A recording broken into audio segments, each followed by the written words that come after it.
Hello students, कैसे हैं आप सब लोग। वेलकम है आपका योद्धा बैच में। और आज हम लोग एक नया चैप्टर पढ़ेंगे जिसका नाम है foreign exchange rate. Class 12th macro economics का हम लोग एंड करने वाले हैं foreign exchange rate and balance of payments पढ़ के, जिसमें से आज हम फॉरेन एक्सचेंज रेट को बहुत डीपली पढ़ेंगे। अलग अलग टाइप्स के बारे में डिस्कस करेंगे, डिमांड सप्लाई डायग्राम सब कुछ हम लोग अच्छे से डिस्कस करेंगे।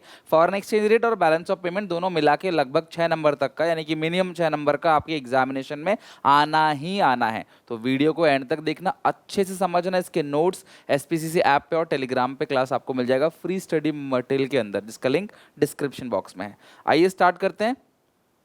पार्ट 1, फॉरेन एक्सचेंज रेट कहते किसको हैं। तो यहाँ पे जो फॉरेन एक्सचेंज रेट चैप्टर बना है ये दो वर्ड से मिलकर बना है। सबसे पहला है फॉरेन एक्सचेंज और दूसरा है क्लास रेट। आप कोई भी सामान मार्केट में खरीदते हो, उसका एक रेट होता है, एक भाव होता है, एक वैल्यू होती है, एक प्राइस होता है, एक कंसिडरेशन होता है। लाइक मैंने अगर ये पेन खरीदा तो मैंने 100 रुपये इसके पे करे हैं। मैंने अगर ये शर्ट खरीदी तो मैंने 200 रुपये इसके पे करे हैं। उसी तरीके से मैंने कैमरा खरीदा तो मैंने इसके 50,000 रुपये पे करे हैं। मैं आपको एग्जाम्पल दे रहा हूँ, ठीक है। तो हम किसी भी चीज़ की जो वैल्यू लगाते हैं वो उसका रेट है। ये पेन रेट है, ये कैमरा रेट है, शर्ट रेट है। उसी तरीके से फॉरेन एक्सचेंज का जो रेट है उसी को बोलते हैं फॉरेन एक्सचेंज रेट। शर्ट समझ आता है, पेन समझ आता है, कैमरा समझ आता है। फॉरेन एक्सचेंज क्या है? विदेशी मुद्रा। कोई भी विदेशी करेंसी, कोई भी करेंसी, चाहे वो डॉलर हो, पाउंड हो, येन हो, युआन हो, कोई भी करेंसी क्लास अगर आप बाहर से खरीदते हो तो उसकी जो वैल्यू देनी पड़ती है, उसकी जो पेमेंट देनी पड़ती है क्लास आपको, उस एक्सचेंज रेट को ही हम लोग क्या बोलते हैं? Foreign exchange rate. तो फॉरेन एक्सचेंज मतलब फॉरेन करेंसी, रेट मतलब उसकी वैल्यू। तो फॉरेन एक्सचेंज रेट मतलब फॉरेन करेंसी की value, right. So, foreign exchange rate refers to the rate at which one unit of foreign currency can be exchanged for number of units in domestic currency. Foreign currency की एक unit को, मैं रुपया क्यों नहीं बोल रहा, बिकॉज रुपये हम लोग बोलते हैं ना, अमेरिका रुपए नहीं बोलता है, यूके रुपए नहीं बोलेगा, वो उनका पाउंड है, अमेरिका का डॉलर है। उसी तरीके से हर कंट्री की अपनी अपनी करेंसी है। किसी की दिनार करेंसी है, समझ रहे बात को। तो उस एक यूनिट ऑफ फॉरेन करेंसी को, यानी $1 को पाने के लिए आपको इंडियन में मान लो 83 रुपये एग्जाम्पल ले लेते हैं कि ये एक एक्सचेंज रेट है। So this exchange rate is called foreign exchange rate. यानी फॉरेन करेंसी की एक यूनिट को पाने के लिए डोमेस्टिक करेंसी में जो रेट आपको देना पड़ेगा, जितने यूनिट्स आपको देने पड़ेंगे, उस एक्सचेंज रेट को क्या बोलते हैं? Foreign exchange rate. और ये बहुत ज़रूरी है, तभी तो अगर मुझे मान लो अमेरिका घूमने जाना है तो मैं वहाँ पे रुपए खर्च थोड़ी करूँगा, वहाँ के लोग रुपए को जानते भी नहीं है। तो वहाँ पे मैं क्या करूँगा? रुपए से डॉलर खरीदूंगा पहले, फिर वहाँ पे डॉलर जो है खर्च करूँगा। समझ रहे बात को? ये कुछ टोकन जैसा है। आप रेस्टोरेंट में जाते हो, किसी क्लास दुकान पे जाते हो, कोई सामान खरीदते हो, आपको टोकन दे देता है। टोकन देकर क्लास आप सामान, एक मिठाई वाले के पास जाते हो, आप 1,000 रुपये का टोकन खरीदते हो, टोकन देते हो मिठाई वाले को, जो वहाँ पे काउंटर पे आपको तोल ताल के वो दे देता है। तो वो एक करेंसी हो गई, ठीक है, उसके लिए। तो फॉरेन एक्सचेंज रेट क्या है? ये वो रेट है जिस रेट पे आप फॉरेन करेंसी खरीदते हो। It is the price paid in domestic currency in order to get 1 unit of foreign currency. Foreign currency की एक यूनिट को पाने के लिए जो पेमेंट आप डोमेस्टिक करेंसी में करते हो, उस रेट को क्या बोलते हैं class? Simple foreign exchange rate. जैसे एग्जाम्पल, $1 अगर 83 रुपीज़ का है तो $1 में डॉलर का 1/83 पार्ट ही आपको मिलेगा। $1 की वैल्यू 1/83 डॉलर है, जबकि $1 की वैल्यू जो है वो क्लास 83 रुपीज़ है। इस एक्सचेंज रेट को क्या बोलते हैं? Foreign exchange rate. अब ये एक्सचेंज रेट 3 अलग अलग टाइप के होते हैं। सबसे पहला है फिक्स्ड एक्सचेंज रेट सिस्टम, दूसरा है फ्लेक्सिबल। फ्लेक्सिबल को ही फ्लोटिंग भी बोलते हैं, ठीक है, ध्यान रखना। फ्लेक्सिबल एक्सचेंज रेट को फ्लोटिंग एक्सचेंज रेट ही बोलते हैं। और तीसरा है मैनेज फ्लोटिंग, ठीक है। अच्छा, ये जो पहला है ना फिक्स्ड, दूसरा है फ्लेक्सिबल, तीसरा इन दोनों का मिक्स है, हाइब्रिड है, ठीक है। इसको बोलते हैं हाइब्रिड, मतलब इन दोनों का मिक्स है, इन दोनों से मिलकर बना हुआ है मैनेज फ्लोटिंग रेट सिस्टम। ये इन दोनों से मिलकर बना हुआ है, फिक्स्ड और फ्लेक्सिबल एक्सचेंज रेट से मिलकर क्या बना? Manage floating rate of exchange, ठीक है।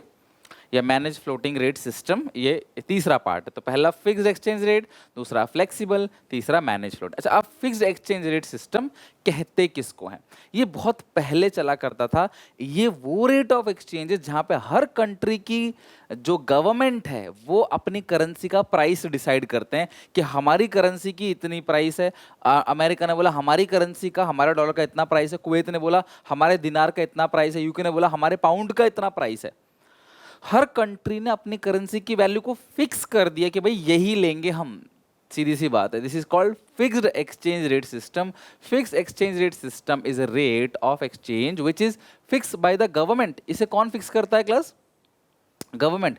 Historically it has two important variable. इसके दो मेन इंपॉर्टेंट वेरिएबल है क्लास। सबसे पहला जो है वो है gold standard system of exchange, और दूसरा जो है क्लास वो है Britain would system of exchange. यानी कि फिक्स्ड एक्सचेंज रेट के यहाँ पे आपको दो अलग अलग वेरिएंट मिल गए, वेरिएबल्स मिल गए, जिसका नाम है गोल्ड स्टैंडर्ड और एक है ब्रिटेन वुड्स। देखो, फिक्स्ड एक्सचेंज रेट में हर कंट्री अपनी करेंसी की वैल्यू को फिक्स करती है, लेकिन जब वो अपनी करेंसी की वैल्यू को गोल्ड में फिक्स कर दे तो उसको क्या बोलते हैं? Gold standard system of exchange. अगर वो अपनी कंट्री की वैल्यू डॉलर में फिक्स कर दे, डॉलर को एक कॉमन यूनिट मान के, this is called Britain would system of exchange. ये बंद हो चुका है, बहुत पहले चला करते थे।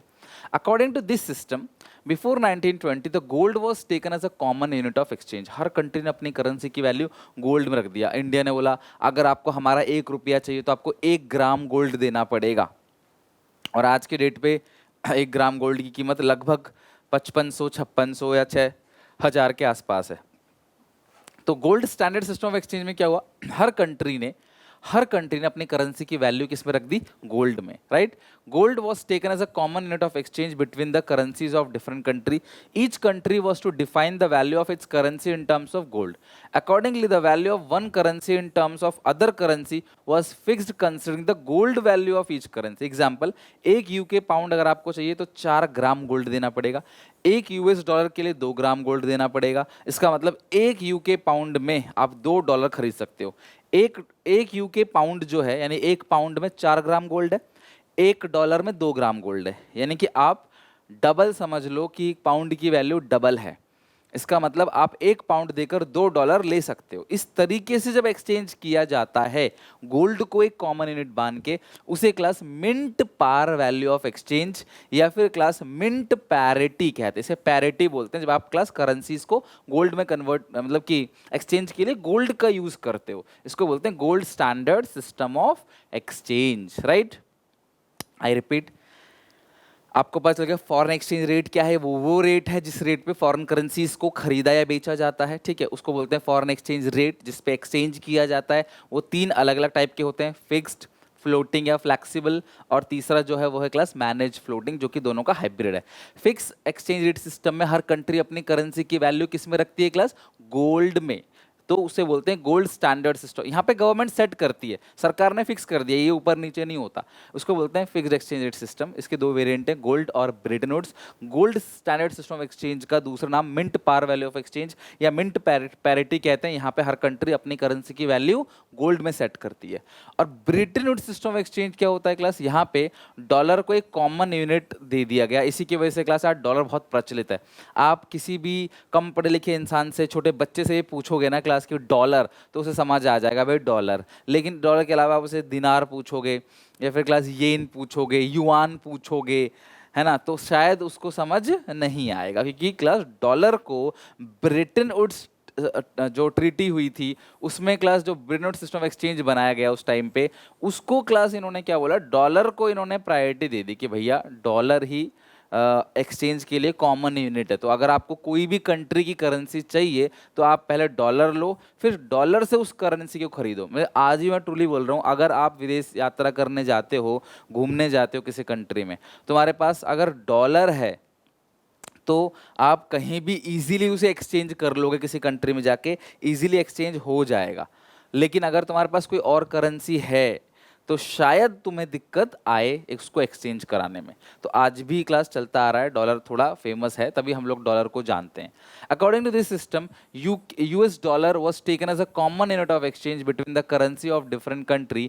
Different currencies are related to one currency, और उसमें क्या है क्लास, यूएस डॉलर। यानी हर कंट्री को अपनी करेंसी की वैल्यू गोल्ड में नहीं डॉलर में बतानी पड़ती थी। तो यूके कहता है हमारी एक करेंसी की value is equal to 2 US dollar. इसी तरीके से हर कंट्री ने अपनी करेंसी को डॉलर में सेट कर दी थी। उसको बोलते हैं Bretton Woods system of exchange. बात बच्चों सिर्फ इतनी है, फिक्स मेथड में करेंसी की वैल्यू गवर्नमेंट डिसाइड करती है। उसके दो वेरिएंट है। गोल्ड स्टैंडर्ड में हर कंट्री अपनी करेंसी की वैल्यू गोल्ड में डिसाइड करती है। Bretton Woods system of exchange में हर कंट्री अपनी करेंसी की वैल्यू डॉलर में डिसाइड करती है। इसलिए इसे एडजस्टेबल पैगिंग कहते हैं, peg system of exchange, paging Bretton Woods, ठीक है। और ये क्या है क्लास, मिंट पैरिटी, यह है गोल्ड स्टैंडर्ड सिस्टम एक्सचेंज। और दोनों ही किसके पार्ट हैं, दोनों ही फिक्स्ड एक्सचेंज रेट सिस्टम के पार्ट हैं। अब बात करें फिक्स्ड एक्सचेंज रेट सिस्टम के कुछ फायदे हैं तो कुछ घाटे भी हैं, और ये आपके सिलेबस का ही पार्ट है जो मैं आपको करा रहा हूं, ठीक है। तो जो फिक्स्ड एक्सचेंज रेट सिस्टम है इसके मेरिट्स क्या क्या है कि ये मार्केट में स्टेबिलिटी लेके आता है। क्यों? क्योंकि भाई सरकार ने प्राइस को सेट कर दिया, फिक्स कर दिया, तो वो ऊपर नीचे होगा ही नहीं, अनस्टेबल होगा ही नहीं। तो फिक्स्ड एक्सचेंज रेट सिस्टम में मार्केट में स्टेबिलिटी आती है। इंटरनेशनल इन्वेस्टमेंट को अट्रैक्ट करता है क्लास, प्रमोट इंटरनेशनल इन्वेस्टमेंट्स, ठीक है, प्रमोट इंटरनेशनल, हाँ ये है क्लास, ठीक है। इंटरनेशनल इन्वेस्टमेंट्स को प्रमोट करता है। कहने का मतलब क्या है कि जो बाहर से हमारी कंट्री में इन्वेस्टमेंट हो रहा है ये उसको कहीं ना कहीं क्लास प्रमोट करता है। क्योंकि फिक्स्ड एक्सचेंज रेट सिस्टम में सरकार ने रेट फिक्स कर दिया, तो अगर बाहर से कोई कंट्री हमारी कंट्री में आके इन्वेस्ट करती है उसको डर नहीं लगेगा कि कल को कहीं इनकी करेंसी की वैल्यू घट ना जाए। तो उनको पता है भैया फिक्स है तो वो सेफ रहेगा। प्रिवेंट स्पेकुलेटिव एक्टिविटी, तो जो स्पेकुलेटिव एक्टिविटी होती है, कहने का मतलब है स्पेकुलेशन जो होता है ना, स्पेकुलेशन का मतलब ये है कि एक तरीके से आप ये सोचो कि प्राइस का तुरंत अप होना, तुरंत डाउन होना, जिससे लोग फायदा भी कमाते हैं, कई लोगों को नुकसान भी होता है, वो सब काम नहीं है इसमें। और कोई फ्री मार्केट नहीं है, मार्केट अपनी तरफ से बिहेव नहीं करेगा क्लास, मार्केट जो है वो फिक्स है, यहाँ पे रेट सरकार ने फिक्स किया है। आज ऐसा नहीं है, आज क्या होता है, आज आप $1 खरीदो 83 का, कल को 85 का हो सकता है, कल को 82 का भी हो सकता है। रेट बढ़ते घटते रहते हैं, जैसे गोल्ड की रेट बढ़ते घटते रहते हैं ना, उसी तरीके से उसको फ्लेक्सिबल बोलते हैं, हम आगे पढ़ेंगे। बट फिक्स्ड में ये सब नहीं था। बट फिक्स की कुछ घाटा भी है, बहुत सारा गोल्ड चाहिए। अब सरकार ने बोला हर कंट्री अपनी करेंसी की वैल्यू गोल्ड में डिसाइड करे। अब जिसके पास, बेचारे के पास गोल्ड कम हो, क्या हमारे पूरे वर्ल्ड में सभी कंट्री के पास गोल्ड बराबर बराबर है? गोल्ड रिजर्व किसी के पास बहुत कम है, किसी के पास बहुत ज़्यादा है, तो गोल्ड रिजर्व चाहिए। और डिफ़िकल्ट कि कैसे रेट को डिसाइड करें भैया, एग्जैक्टली जो हम रेट बनाएंगे कि हमें $1 कितना गोल्ड का है, उसे कैसे डिसाइड करेंगे, बड़ा मुश्किल है। अगर किसी भी चीज़ की डिसाइड करना कि कितना हमें गोल्ड चाहिए, ये बड़ा मुश्किल काम है। प्रॉब्लम ऑफ अंडर वैल्यूएशन कई बार ये होता था कि कोई कंट्री अपनी करेंसी की वैल्यू बहुत कम रख देती थी ताकि लोग ज़्यादा खरीदें, कोई कंट्री अपनी करेंसी की वैल्यू बहुत ज़्यादा रख देती थी, तो ये भी प्रॉब्लम देखा जाता था फिक्स्ड एक्सचेंज रेट सिस्टम में। अब आते हैं फ्लेक्सिबल या फ्लोटिंग एक्सचेंज रेट। ये वो एक्सचेंज रेट है जहां पे गवर्नमेंट रेट को डिसाइड नहीं करती, रेट को डिसाइड करती है फ्री मार्केट फोर्सेस, यानी कि मार्केट में होने वाली डिमांड और मार्केट में होने वाली सप्लाई। तो फ्लेक्सिबल और फ्लोटिंग एक्सचेंज रेट क्या होता है? It is the rate which is determined by the demand for and supply of different foreign currency in market. In other word, flexible exchange rate में market force यानी कि demand और supply कितनी हो रही है किसी करेंसी की, वो देखते हुए रेट रखा जाता है। डिमांड अगर ज़्यादा है तो रेट हाई होगा, डिमांड अगर कम है तो रेट लो होगा। आज डॉलर का इतना बढ़ता चला जा रहा है डिमांड, हम लोग इतना बाहर से सामान खरीद रहे हैं, डॉलर का रेट बढ़ता चला जा रहा है। जब मैं पहले पढ़ाया करता था तभी कोई 45 रुपए के आसपास रेट हुआ करता था। आज मैं 83 पढ़ा रहा हूँ कि $1 इज इक्वल टू 83 रुपीज़, तो कितना डबल बढ़ गया लगभग। The exchange rate at which demand for foreign currency is equal to supply for foreign currency is called equilibrium rate or normal rate या par rate of exchange। equilibrium rate of exchange, normal rate of exchange, par rate of exchange वो rate of exchange है जहाँ पे foreign currency की demand foreign currency की supply के बराबर है। जितनी डिमांड हो रही है डॉलर की, अगर उतनी सप्लाई हो जाएगी, उस टाइम पे जो भी भाव होगा, रेट होगा, उसको बोलते हैं इक्विलिब्रियम रेट ऑफ एक्सचेंज। तो फ्लेक्सिबल में डिमांड सप्लाई का खेल है कि इक्विलिब्रियम प्राइस क्या होगा, डिमांड सप्लाई पे डिपेंड करता है क्लास प्राइस क्या होगा। आज 83 रुपीस जो डॉलर का प्राइस है वो किसी इंसान ने नहीं रखा है, वो डिमांड कितनी हो रही है डॉलर के पूरे इंटरनेशनल मार्केट में और सप्लाई कितनी हो रही है उस बात पे डिपेंड करता है। It is a flexible rate because it tends to change in accordance with the changes in demand supply of different currencies in foreign exchange market. तो फॉरेन करेंसी की कितनी डिमांड हो रही है, कितनी सप्लाई हो रही है, ये इस बात पे डिपेंड करता है। इसीलिए ये फ्लोटिंग या फ्लेक्सिबल एक्सचेंज रेट है जो फिक्स नहीं है, यहाँ पे चेंजेस होते रहते हैं, हर पॉइंट पे डेली चेंजेस होते रहते हैं। फायदा क्या है इसका, इक्विलिब्रियम लेवल का पता चल जाता है बिकॉज जहाँ डिमांड सप्लाई दोनों बराबर होगी उसको इक्विलिब्रियम रेट हमें पता चल जाएगा। गोल्ड रिजर्व की हमें जरूरत नहीं है। Free market, no unwanted control of government. अब यहाँ पे भी फ्री मार्केट है क्योंकि अनवांटेड कंट्रोल जो है वो सरकार का नहीं है, मार्केट फ्री है। मार्केट अपने आप से डिमांड सप्लाई देखते हुए प्राइस को डिसाइड करेगा, सरकार कोई प्रॉब्लम नहीं करेगी और ना ही कोई अंडर वैल्यूएशन ओवर वैल्यूएशन जैसी समस्या है। तो आपको पॉइंट सेम लगेंगे, जो फिक्स मेथड के मेरिट डिमेरिट थे बिल्कुल अपोजिट है फ्लेक्सिबल के मेरिट और डीमेरिट। ओके चलो नेक्स्ट। डीमेरिट क्या है, इनस्टेबिलिटी है, बहुत इनस्टेबल है। वहां पे स्टेबिलिटी थी, उसकी मेरिट, इसका डीमेरिट है। स्पेकुलेटिव एक्टिविटी, प्राइस ऊपर नीचे जाता है तो लोग फायदा कमा लेते हैं, सस्ता हो गया तो खरीद लेंगे, महंगा हो गया तो बेच देंगे, रिजर्व कर लेंगे अपने पास अगर सस्ता हो गया तो। इनफ्लेशनरी, महंगाई क्लास बढ़ती है इससे। होता क्या है क्लास की क्रिएट इन्फ्लेशनरी सिचुएशन। इन्फ्लेशन जो फ्लेक्सिबल मार्केट है ना, फ्लेक्सिबल में क्योंकि आपको गोल्ड की जरूरत नहीं है, समझ रहे बात को, फ्लेक्सिबल मार्केट में आपको गोल्ड की जरूरत नहीं है, तो आरबीआई गोल्ड रख के क्या करता है क्लास, नोट प्रिंट करता है। फिक्स मेथड में क्या होता था, गोल्ड चाहिए था तो हम लोग गोल्ड देकर फॉरेन करेंसी खरीदते थे। लेकिन आपको ये पता होना चाहिए कि जब भी आरबीआई नोट छापता है, जब भी आरबीआई नोट प्रिंट करता है उसके लिए क्लास सरकार को एक फिक्स अमाउंट ऑफ गोल्ड देना पड़ता है। तो अब सरकार आराम से फिक्स अमाउंट ऑफ गोल्ड दे सकती है क्योंकि यहाँ पे फ्लेक्सिबल में तो गोल्ड की जरूरत ही नहीं है। तो आरबीआई नोट ज़्यादा प्रिंट करेगी, नोट ज़्यादा प्रिंट करेगी तो महंगाई भी बढ़ेगी, सर्कुलेशन नोट का बढ़ेगा, महंगाई बढ़ेगी। This create inflationary pressure. और रिस्क ऑफ फॉरेन ट्रेड, अब रिस्क भी है। पहले फॉरेन ट्रेड और इन्वेस्टमेंट आसानी से हो जाता था, अभी फॉरेन ट्रेड और इन्वेस्टमेंट रिस्क है। क्यों, पहले आसानी से क्यों होता था, मतलब पहले की सिचुएशन में क्योंकि रेट फिक्स था तो उनको डूबने का डर नहीं था। आज क्या है, मार्केट में पैसा लेके आएंगे बाहर के लोग और क्या पता डाउन हो जाए रेट, तो डूबने का खतरा भी रहेगा। मान लो मैं अमेरिका का कोई इन्वेस्टमेंट कर रहा हूँ, कल को वो डॉलर का रेट ऊपर नीचे हो जाए, अप एंड डाउन हो जाए और मुझे नुकसान भी हो सकता है। फिक्स में कोई नुकसान नहीं है, फ्लेक्सिबल में क्या हो सकता है क्लास, नुकसान हो सकता है। तो ये इसके डीमेरिट है। हालांकि फिर भी इन्वेस्टमेंट पहले से बढ़ती चली जा रही। लोग जो आजकल, पहले के लोग इतना बाहर का सामान नहीं खरीदते थे, जब से एलपीजी आया है धीरे धीरे लोग बाहर का सामान खरीद रहे हैं, बाहर बिजनेस कर रहे हैं, तो काफ़ी कुछ इंप्रूवमेंट आया है कंट्री के अंदर। ये हो गया क्लास फ्लेक्सिबल एक्सचेंज रेट के मेरिट डिमेरिट। ध्यान समझना। Third is most most important, और ये आपको क्लास अच्छे से लर्न करना है क्योंकि ये आपको एग्जामिनेशन में लिखने को आ सकता है। मैनेज फ्लोटिंग, या इसको डर्टी फ्लोटिंग भी बोलते हैं। ये हाइब्रिड एक्सचेंज रेट है, ये फिक्स्ड और फ्लेक्सिबल दोनों का मिक्स है, फिक्स्ड और फ्लेक्सिबल दोनों से मिलके बना है।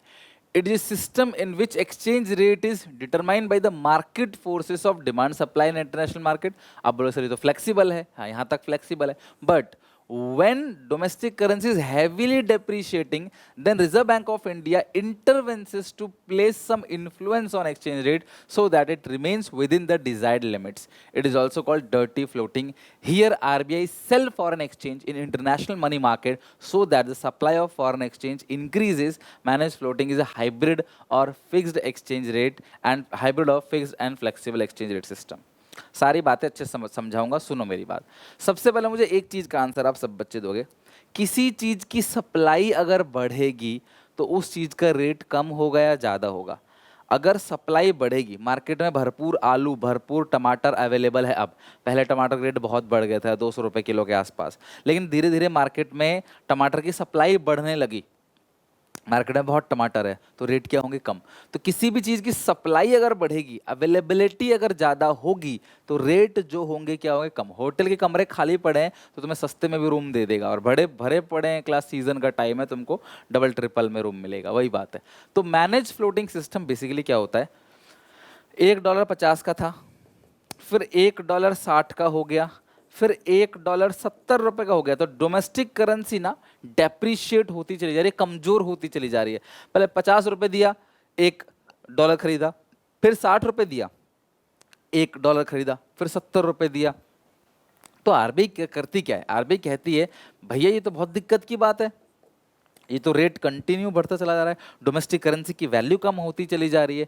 तो आरबीआई क्या करता है कि मार्केट में डॉलर की सप्लाई करने लग जाता है, और डॉलर की सप्लाई अगर बढ़ेगी तो रेट क्या हो जाएगा, फिर बढ़ेगा नहीं, रेट कंट्रोल में आ जाएगा। सीधी सी बात है, रेट जो है डॉलर की सप्लाई बढ़ेगी मतलब आरबीआई मार्केट में डॉलर लोगों को देगा, आरबीआई बोलेगा हम दे रहे हैं 60 में, जिनको डॉलर चाहिए वो हमसे ले लो 60 रुपए में, तो लोग यहाँ जाएंगे नहीं मार्केट में, सीधा आरबीआई से खरीदेंगे और रेट क्या हो जाएगा, कम हो जाएगा। मेरी बात समझ रहे हो? मान लो हम 3-4 दुकानदार हैं, ठीक है, कोई बहुत महंगे में सामान बेचे जा रहा है, मैं आया, मैंने बोला अभी हम महंगे में सामान नहीं बेचेंगे, हम बहुत लो प्राइस में बेचेंगे, तो लोग मेरे पास आ जाएंगे, उससे खरीदेंगे ही नहीं, जिसकी वजह से क्लास क्या होगा, वो भी प्राइस क्या करेगा, फिर कम करेगा। ये वही सिचुएशन है। तो मैनेज फ्लोटिंग में होता क्या है, ध्यान सुनना, जब डोमेस्टिक करेंसी की वैल्यू घटती चली जा रही होती है तो आरबीआई फॉरेन करेंसी की सप्लाई को बढ़ा देता है, और जब फॉरेन करेंसी की सप्लाई बढ़ेगी तो जो एक्सचेंज रेट है वो कम हो जाएगा और लिमिट के अंदर आ जाएगा। मैं इसको बेहतर समझाने के लिए तो मैं डायग्राम समझाता हूँ, ठीक है। मैनेज फ्लोटिंग का डायग्राम देखो क्या होगा। ये हो गया फॉरेन एक्सचेंज रेट, ये हो गया demand supply of foreign exchange, ये हो गया फॉरेन एक्सचेंज सप्लाई, ये हो गया फॉरेन एक्सचेंज की डिमांड, ये हो गया इक्विलिब्रियम पॉइंट, राइट। ये हो गया मान लो 10, 20, 30, 40, ये ₹40 है, ठीक है। Quantity 1, 2, 3, 4, okay. अब होता क्या है, रेट हो गया ₹40, तो आरबीआई क्या करती है, फॉरेन करेंसी की सप्लाई को बढ़ा देगी। तो ये रहा सप्लाई, जैसी सप्लाई बढ़ेगा, डिमांड कांस्टेंट है, सप्लाई S1 आ गया, तो नया पॉइंट जहां सप्लाई डिमांड कट कर रहा है वो ई डैश हो गया। तो आप देखोगे रेट 40 से घट के क्या हो गया, 30 हो गया, और क्वांटिटी बढ़ गया, सप्लाई बढ़ी तो क्वांटिटी बढ़ी, लेकिन रेट जो है वो 40 से घट के क्या हो गया, 30 हो गया। तो मैनेज फ्लोटिंग में reserve bank of India foreign currency की सप्लाई को बढ़ाती है, और जो फ्लेक्सिबल एक्सचेंज रेट है उसमें छेड़खानी करती है, इसीलिए हाइब्रिड है। फ्लेक्सिबल था, आरबीआई ने छेड़खानी की, तो दोनों को मिला क्या बन गया, मैनेज फ्लोटिंग। इसे डर्टी फ्लोटिंग भी कहा जाता है। बना लो डायग्राम कॉपी में अपने, राइट। तो ये हो गया क्लास आपका मैनेज फ्लोटिंग या डर्टी फ्लोटिंग, राइट। चलो अब सवाल ये है, डिमांड फॉर फॉरेन एक्सचेंज, हमें फॉरेन करेंसी चाहिए क्यों, why we demanded foreign exchange. मैं इंडिया में रहता हूं, मैं रुपए देके 10 चीजें खरीदता हूं, तो मुझे फॉरेन करेंसी क्यों चाहिए। अगर मुझे बाहर देश से कोई भी सामान खरीदना होगा तो मुझे फॉरेन करेंसी चाहिए। सर हम तो कई सारी चीजें खरीदते हैं, हमने तो रुपए ही दिया है। देखो हमने दुकानदार को रुपए दिया है, पर दुकानदार ने तो बाहर डॉलर में पेमेंट की होगी ना, तभी बाहर की चीजें महंगी मिलती हैं, तभी आईफोन इंडिया में इतना महंगा मिलता है, राइट, क्योंकि एक्सचेंज रेट लग जाता है। अब अमेरिका से खरीदो सस्ता, या जिस कंट्री की करेंसी स्ट्रांग है वहां देखो सस्ता मिलेगा आपको।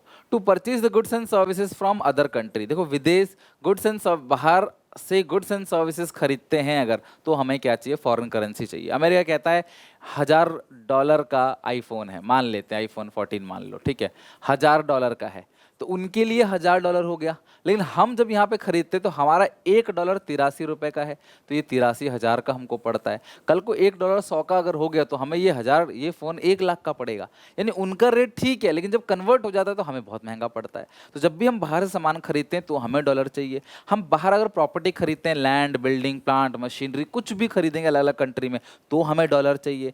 हमारे सर पे जो इंटरनेशनल लोन है अगर हम वो रीपे करेंगे तो हमें डॉलर चाहिए। अगर हम किसी को गिफ्ट देना चाहते हैं, अमेरिका में कोई है, हम उसे गिफ्ट देना चाहते हैं, या किसी और कंट्री में कोई है, हम उसे गिफ्ट देना चाहते हैं, तो हमें फॉरेन करेंसी की ज़रूरत पड़ेगी। और अगर हम घूमना चाहते हैं, फॉरेन टूर लेना चाहते हैं, हम स्विट्ज़रलैंड घूमना चाहते हैं, पेरिस जाना चाहते हैं, हम लोग मान लो मलेशिया जाना चाहते हैं, तो भी हमें क्या चाहिए, फॉरेन करेंसी, उनकी करेंसी। तो ये सारे रीजंस है जिसकी वजह से फॉरेन करेंसी की डिमांड की जाती है। तो सवाल क्या है, why foreign exchange is demanded, और what are the sources of demand for foreign exchange. Foreign exchange की डिमांड क्यों करते हैं, और फॉरेन एक्सचेंज के डिमांड के सोर्सेज क्या क्या है, मतलब हम लोगों को फॉरेन करेंसी बेसिकली क्यों चाहिए। तो ये वो सारे रीजन है जिसकी वजह से क्लास हमें फॉरेन करेंसी की जरूरत पड़ती है, राइट। अच्छा एक चीज और, जैसा आपने पहले पढ़ रखा है क्लास की, फॉरेन एक प्राइस में और डिमांड में इनवर्स रिलेशनशिप होता है। ध्यान समझना, किसी भी चीज का प्राइस अगर बढ़ेगा तो उसकी डिमांड कम होगी। तो सेम यही रूल यहाँ भी है, अगर फॉरेन एक्सचेंज रेट बढ़ेगा तो फॉरेन करेंसी की डिमांड कम होगी। अगर डॉलर महंगा हो गया तो डॉलर की डिमांड हम कम करेंगे, बाहर से चीज़ें कम खरीदेंगे, बाहर टूर कम लेंगे। तो फॉरेन करेंसी जैसे जैसे बढ़ता चला जाएगा उसका भाव हम उसकी डिमांड क्या करते चले जाएंगे, कम करते चले जाएंगे। तो इसका डायग्राम देखो, ये है क्लास डिमांड, ठीक है, और ये इस तरीके से हो गया प्राइस, ये रहा डिमांड, ये रहा। जैसी प्राइस बढ़ा फॉरेन एक्सचेंज का तो डिमांड क्या हो गया, कम हो गया। तो यहाँ पे क्या है, फॉरेन एक्सचेंज रेट यानी फॉरेन करेंसी का प्राइस, यहाँ है demand for foreign exchange rate. तो आप क्या देख रहे हो, देयर इज इनवर्स रिलेशनशिप, जैसे फॉरेन एक्सचेंज रेट और बढ़ेगा ऊपर जाएगा, देखो डिमांड और नीचे आएगी, ठीक है। और अगर ये नीचे आता है मान लो तो डिमांड बढ़ेगी। तो फॉरेन एक्सचेंज रेट और डिमांड फॉर फॉरेन एक्सचेंज में कैसा रिलेशनशिप है, inverse relationship. There is an inverse relationship between demand for foreign exchange and foreign exchange rate, that is increase in foreign exchange rate leads to decrease in demand for foreign exchange and vice versa। Foreign exchange rate यानी dollar महंगा होगा, dollar की demand हम लोग कम करेंगे, obviously हमारा budget ही नहीं होगा। फॉरेन एक्सचेंज रेट कम होगा तो हम डॉलर की डिमांड ज़्यादा करेंगे, ये है रीज़न। आई क्लास बात समझ? तो डिमांड क्यों करते हैं वो समझ आ गया। प्राइस और डिमांड में इनवर्स रिलेशनशिप होता है, तो फॉरेन एक्सचेंज रेट और डिमांड फॉर फॉरेन एक्सचेंज में भी आपको इनवर्स रिलेशनशिप देखने को मिलेगा। अब बात करते हैं सप्लाई को। डिमांड करते हैं ना तो फॉरेन करेंसी जाता है, अगर मैं डिमांड कर रहा हूं तो फॉरेन करेंसी जाएगा। सप्लाई में फॉरेन करेंसी का इनफ्लो होगा, तो हमारे पास आता कैसे कैसे है, जाता कैसे कैसे, तो हमने देख लिया। बाहर चीज खरीदते हैं, बाहर इन्वेस्टमेंट करेंगे, टूर लेंगे तो जाएगा। अब डॉलर आएगा क्या, सप्लाई का मतलब इनफ्लो। तो वाई फॉरेन एक्सचेंज सप्लाइड और what are the sources of supply of foreign exchange. सबसे पहला, अगर हम एक्सपोर्ट करेंगे, पहले हम इंपोर्ट कर रहे थे तो डॉलर की डिमांड कर रहे थे, अब हम बेचेंगे बाहर कंट्री को सामान तो हमारी कंट्री में डॉलर आएगा। फॉरेन डायरेक्ट इन्वेस्टमेंट, अगर हम एफडीआई, अगर बाहर से लोग हमारे यहाँ इन्वेस्टमेंट करेंगे तो हमारे पास डॉलर आएगा। हमें गिफ्ट डोनेशन चैरिटी अगर मिलेगा अलग अलग कंट्री से तो हमारे पास डॉलर आएगा। और supply of foreign exchange also comes when foreign tourist comes into home country. अगर फॉरेन टूरिस्ट हमारी कंट्री में आते हैं तो भी हमें फॉरेन एक्सचेंज मिलेगा। तो फॉरेन एक्सचेंज इन सारी चीज़ों से मिलता है। टूरिस्ट आएंगे, डॉलर लेके हमारी कंट्री में कन्वर्ट करा के रुपए खर्च करेंगे, और बाहर से लोग हमारे यहाँ इन्वेस्ट करेंगे, फैक्ट्री खोलेंगे, कंपनी लगाएंगे तो भी हमारे पास फॉरेन करेंसी आएगा। These are sources. और ये क्वेश्चन एग्जामिनेशन में आता है, डिमांड के सोर्सेस क्या क्या हैं, सप्लाई के सोर्सेस क्या क्या हैं, और व्हाट आर द सोर्सेस बोल लो या वाइस फॉरेन एक्सचेंज सप्लाइड, ये सब। तो इन सबसे फॉरेन करेंसी हमारी कंट्री में आएगा। और आपने सबने पढ़ रखा है फॉरेन एक्सचेंज प्राइस का डिमांड के साथ इनवर्स रिलेशनशिप होता है और प्राइस का सप्लाई के साथ डायरेक्ट रिलेशनशिप होता है। तो रेट जितना बढ़ेगा हम चाहेंगे उतना ज़्यादा डॉलर हमारे पास आए। हम क्या चाहेंगे, गोल्ड हमारे पास ज़्यादा हो या हमारे पास सिल्वर ज़्यादा हो, तो हम चाहेंगे सिल्वर ज़्यादा, तो महंगी चीज़ें हमारे पास ज़्यादा हो। तो फॉरेन एक्सचेंज रेट और सप्लाई फॉर फॉरेन एक्सचेंज में डायरेक्ट रिलेशनशिप है। ये रहा फॉरेन एक्सचेंज रेट, ये रहा सप्लाई फॉर फॉरेन एक्सचेंज। जैसे ही फॉरेन एक्सचेंज रेट बढ़ेगा फॉरेन करेंसी की सप्लाई भी बढ़ेगी, यानी foreign exchange rate and supply for foreign exchange में डायरेक्ट रिलेशनशिप है। There is a direct relationship between supply of foreign exchange and foreign exchange rate. यानी कि जैसे ही फॉरेन एक्सचेंज रेट बढ़ेगा हम चाहेंगे कि हमारे पास डॉलर ज़्यादा आए, और जैसे ही फॉरेन एक्सचेंज रेट घटेगा तो जो डॉलर की सप्लाई हम चाहेंगे भी कम आए। तो फॉरेन एक्सचेंज रेट और सप्लाई फॉर फॉरेन एक्सचेंज में डायरेक्ट रिलेशनशिप है, और डिमांड और प्राइस का जो रिलेशनशिप है वो इनवर्स है। ठीक है, जो आपने पहले पढ़ा था ना 11th में, ये वही है। Increase in foreign exchange rate leads to increase in supply for foreign exchange and vice versa. Foreign exchange rate बढ़ेगा तो फॉरेन करेंसी की सप्लाई भी बढ़ेगी एंड वाइस वर्सा। अब डिमांड और सप्लाई का डायग्राम आपने देख लिया। अब मैं एक ही बार यहाँ पे एक ही ग्राफ में डिमांड का बना रहा हूँ। डायग्राम इस चैप्टर में याद रखना बहुत इंपॉर्टेंट है। ये है सप्लाई, और जहाँ पे फॉरेन करेंसी की डिमांड और सप्लाई दोनों बराबर होता है उसी को हमने पढ़ा भी है अभी, इक्विलिब्रियम या पार रेट ऑफ एक्सचेंज कहते हैं। तो यहाँ डिमांड सप्लाई रखो, 0 एक्स एक्सिस वाई एक्सिस, ये हो गया फॉरेन एक्सचेंज रेट, राइट। इसको बोलते हैं इक्विलिब्रियम या par rate of exchange. It is the rate at which demand for foreign and supply for foreign exchange is equal. तो आप डायग्राम को रिप्रेजेंट कर सकते हो, लिख सकते हो इसी को एक्सप्लेन करके कि एक्स एक्सिस में डिमांड एंड सप्लाई है, वाई एक्सिस में है फॉरेन एक्सचेंज रेट, और class E stands for equilibrium where demand for foreign exchange is equal to supply for foreign exchange. I hope class आपको अच्छे से समझ आ गया। डिमांड सप्लाई और इक्विलिब्रियम रेट किसे बोलते हैं, इक्विलिब्रियम का डायग्राम प्राइस का डिमांड के साथ इनवर्स रिलेशनशिप है, प्राइस का सप्लाई के साथ डायरेक्ट रिलेशनशिप है। ठीक है, तो ये पोर्शन हमारा हो गया एंड। तो आज यहीं तक करेंगे, अगली क्लास में हम लोग इस चैप्टर को पूरी तरीके से एंड कर देंगे। तो यहाँ तक अच्छे से पढ़ के समझ के आना और याद भी करके आना, कोई डाउट हो पूछ लेना। नेक्स्ट क्लास में मिलते हैं और इस चैप्टर को पूरी तरीके से कंप्लीट करते हैं। Till then take care, bye bye. इस योद्धा बैच को अपने क्लासमेट दोस्तों में शेयर जरूर करना कि डेली बेसिस पे वीडियोस आ रही हैं, 3 वीडियोस चल रही हैं डेली बेसिस पे, ताकि आपका हाफ ईयरली, आपके प्री बोर्ड, आपके बोर्ड्स अच्छे जाएं। मिलते हैं नेक्स्ट वीडियो में। टिल then take care, bye bye.